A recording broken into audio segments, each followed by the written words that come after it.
Desde meados dos anos 70, relatos assustadores começaram a surgir em várias partes do mundo.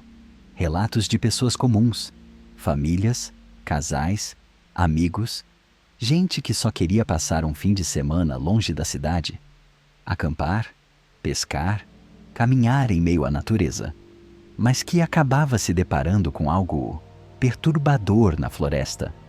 No começo, ninguém dava muita atenção. Histórias contadas em rodas pequenas, relatos que pareciam exagerados, coisas que sempre surgem quando alguém se perde no mato ou passa a noite ouvindo sons estranhos. Mas com o passar dos anos, algo começou a chamar a atenção. As histórias eram diferentes entre si, mas sempre compartilhavam o mesmo detalhe.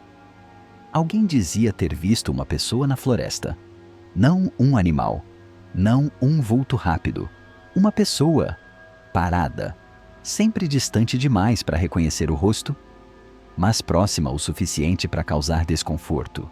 Quem via descrevia a mesma sensação, a impressão de estar sendo observado, avaliado, como se aquela presença estivesse ali, esperando alguma coisa. O mais estranho é que essa pessoa nunca reagia, não corria, não se escondia, não parecia perdida. Ela apenas ficava ali, entre as árvores, em silêncio. Minutos depois, algo acontecia. O cheiro de fumaça surgia primeiro, fraco, quase imperceptível. E então, o fogo começava. Não de forma violenta, não como nos incêndios causados por descuido humano. O fogo surgia calmo, mas determinado. Sempre no mesmo ponto onde aquela figura havia sido vista. No início, os casos foram tratados como coincidência. Incêndios florestais sempre existiram, e pessoas desaparecem na natureza com mais frequência do que se imagina. Mas conforme os anos passaram, o padrão ficou impossível de ignorar.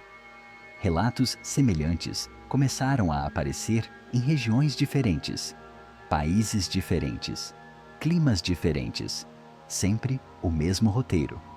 Alguém entra na floresta. Alguém vê uma silhueta parada entre as árvores. Minutos depois, o incêndio começa. E em muitos desses casos, alguém nunca mais volta. As buscas costumam começar rápido. Equipes são acionadas, voluntários se juntam.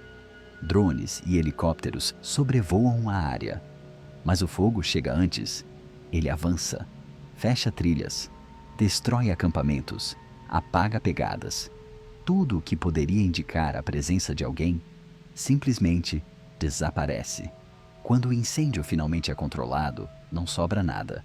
Nenhum corpo, nenhuma mochila, nenhuma peça de roupa, nenhuma prova concreta de que alguém esteve ali, como se aquela pessoa tivesse sido apagada. Foi a partir daí que surgiu a lenda. Alguns chamam de superstição moderna, outros de folclore contemporâneo. Mas em regiões onde esses relatos são mais comuns, ninguém ri quando o assunto surge. A lenda diz que o fogo não é o problema. O fogo é apenas a consequência. Segundo essa história, a figura vista na floresta não é um incendiário comum. Não age por raiva, nem por prazer. Ela observa, como se estivesse verificando algo, como se estivesse confirmando que alguém viu demais ou entrou onde não deveria. O incêndio, segundo a lenda, não serve para ferir quem está vivo. Ele serve para apagar rastros, apagar histórias, apagar pessoas. Alguns acreditam que essa presença não é exatamente humana, mas também não é algo que possa ser explicado facilmente. Há quem diga que ela faz parte da própria floresta, como se certas áreas não aceitassem testemunhas. Outros acreditam que se trata de algo antigo, muito mais antigo do que qualquer cidade ao redor. Uma força que reage quando a presença humana se torna excessiva. Curiosamente, moradores antigos dessas regiões costumam ter regras não escritas, coisas que passam de geração em geração. Nunca acampar em determinados locais, nunca seguir trilhas que parecem boas demais, nunca se aproximar de alguém parado na mata, mesmo que pareça precisar de ajuda, porque, segundo eles, o perigo não está em entrar na floresta. O perigo está em ser notado por ela. Histórias antigas falam que, décadas atrás, caçadores experientes já conheciam esse padrão. Eles diziam que, se você estivesse andando na mata e percebesse alguém parado entre as árvores, observando em silêncio, você deveria ir embora, sem chamar, sem perguntar, sem se aproximar, porque o fogo não vem para quem vê, ele vem para quem é visto. Hoje, a maioria dessas histórias é tratada como exagero, coincidência, medo coletivo. Incêndios continuam sendo explicados por causas naturais e desaparecimentos acabam entrando para estatísticas frias. Mas, mesmo assim, o padrão continua se repetindo. Desaparecimentos em áreas florestais, incêndios logo depois, e nenhuma explicação definitiva. Talvez tudo isso seja apenas uma sucessão de eventos sem relação. Talvez a mente humana só esteja tentando encontrar sentido no caos. Ou talvez o incêndio seja apenas o último passo, não o começo.